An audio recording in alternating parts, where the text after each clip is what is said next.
Here's the setup. You have a man, a largely admirable man, capable, intelligent, strong, if slightly quick to anger, with a problem. Unbeknownst to him, he has committed the two most hideous crimes in the human catalog of evil. So unaware is he of his sins that he agrees to hunt down the criminal, promising all kinds of punishment. An information specialist, someone who can shed light on the search he has undertaken, who can show our hero the truth, is summoned. When the specialist arrives, he's blind. Underline that, he's blind. Can't see a thing in the world. As it turns out, though, he is able to see things in the spirit and divine world.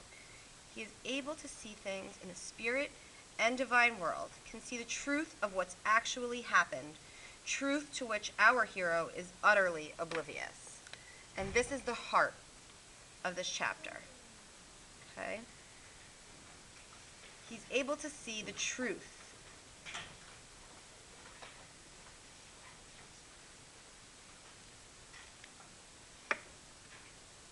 The blind specialist gets into a heated argument with the protagonist, who accuses the specialist of fraud and is accused in turn of being the worst sort of malefactor, one who, by the way, is blind to what really matters.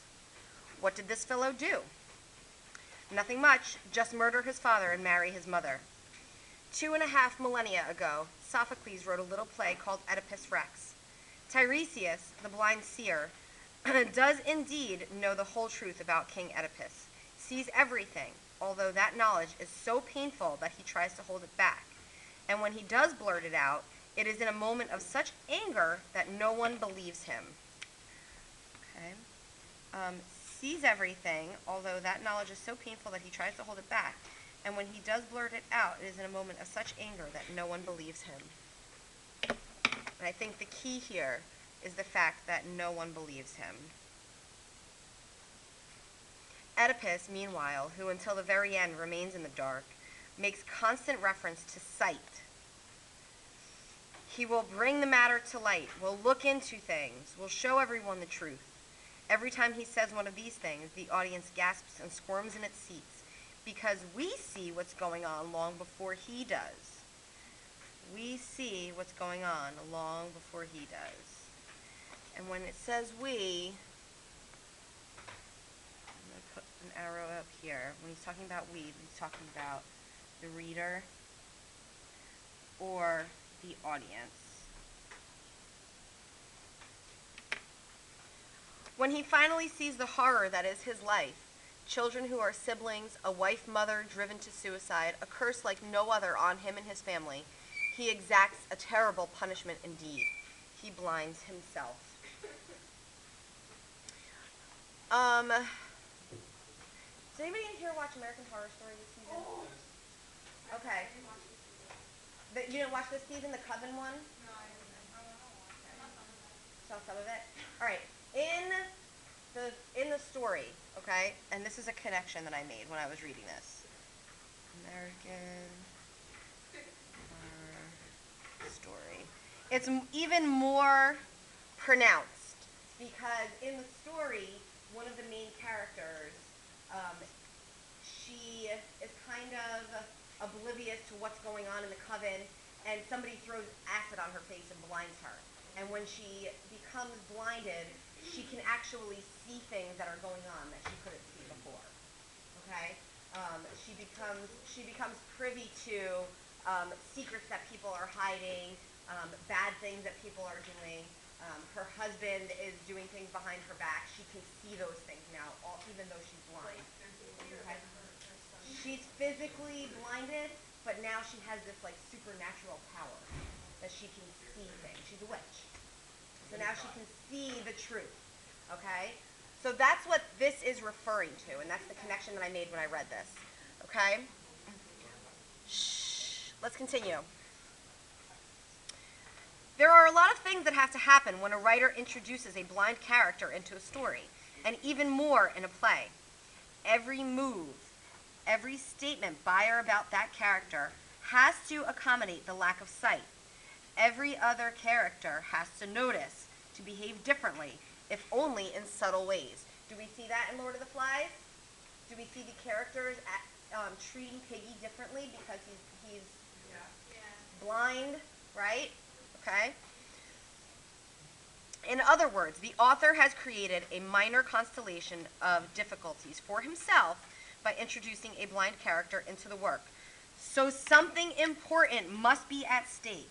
Something important must be at stake when the blindness pops up in a story. Clearly, the author wants to emphasize other levels of sight and blindness beyond the physical. So that goes to your question there, Sarah, right? You said physically she can see things or no, not, right? So this, when a blind character is introduced, it's something beyond actual physical sight that the author is trying to get across to you, okay? Moreover, such references are usually quite pervasive in a work where insight and blindness are at issue. Insight and blindness. For example, first-time readers or viewers will observe that Tiresias is blind but sees the real story, and Oedipus is blind to the truth and eventually blinds himself. What they may miss, though, is the much more elaborate pattern running through the fabric of the play. Every scene, it seems, every ode by the chorus, contains references to seeing. Who saw what, who failed to see, who is really blind, and images of light and darkness which have everything to do with seeing or not seeing.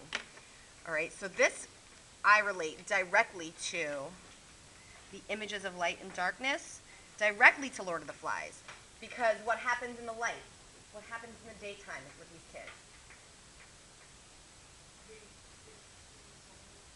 It's very sunny. What else? What else happens in the daytime with these kids? What are they doing in the daytime? Allie?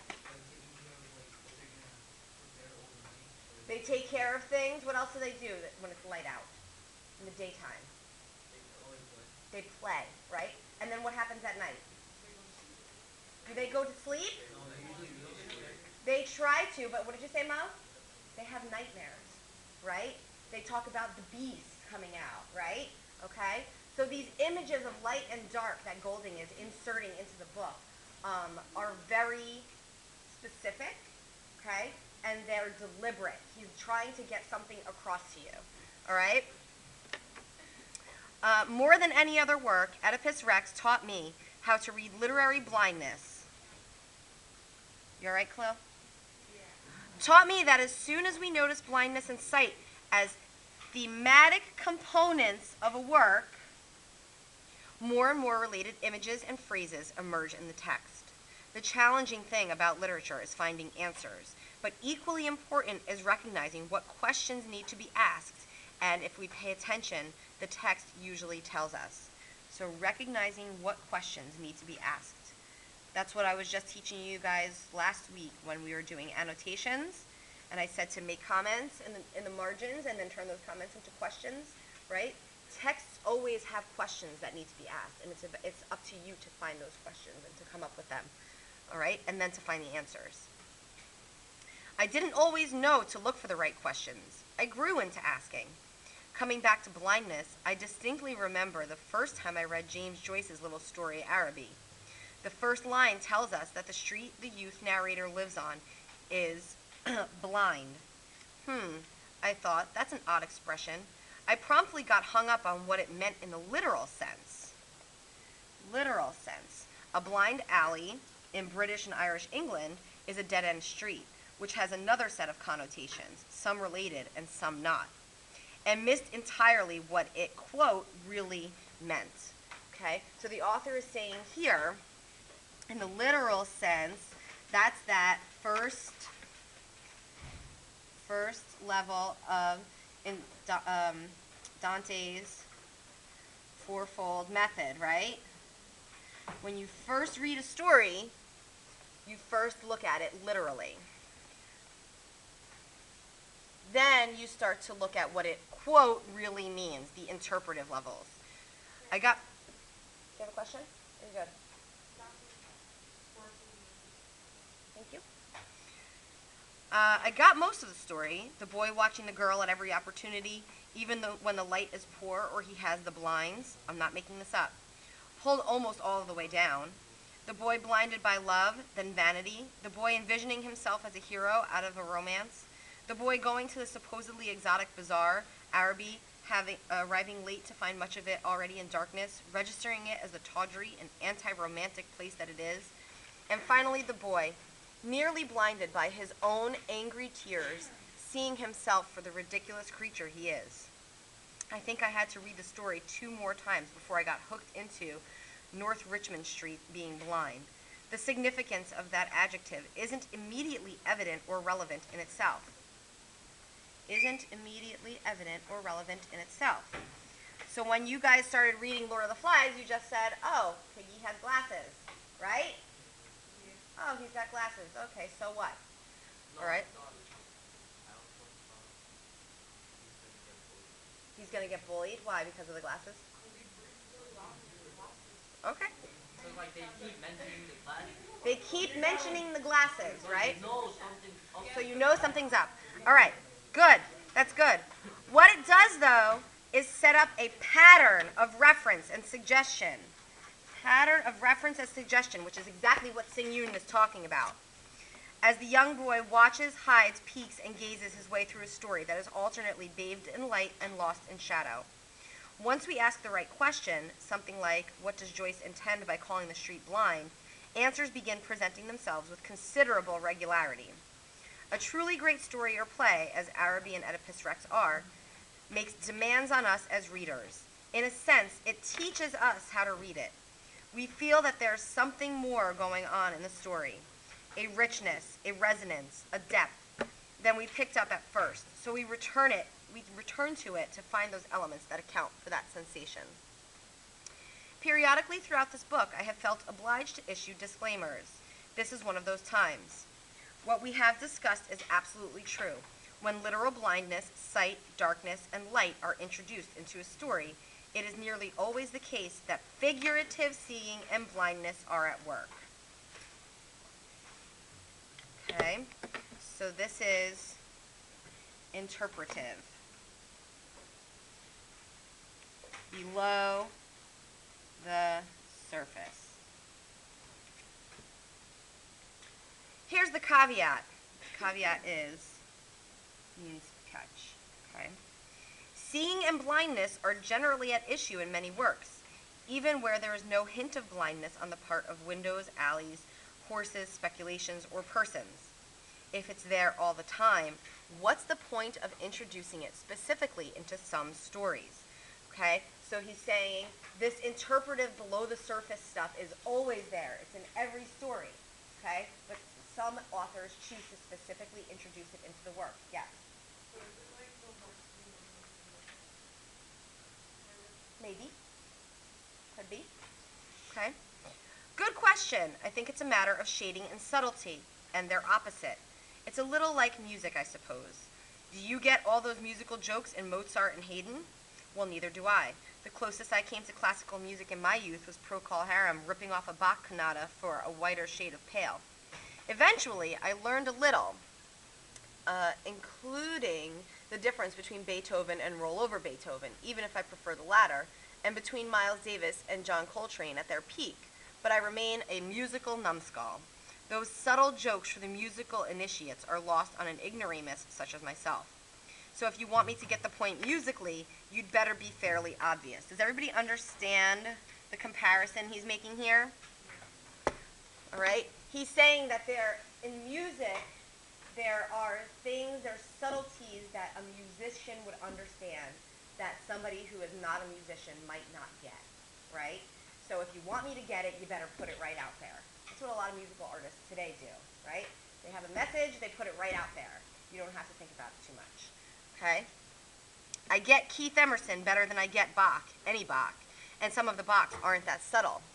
Same with literature. If writers want us, all of us, to notice something, they'd better put it out there where we'll find it.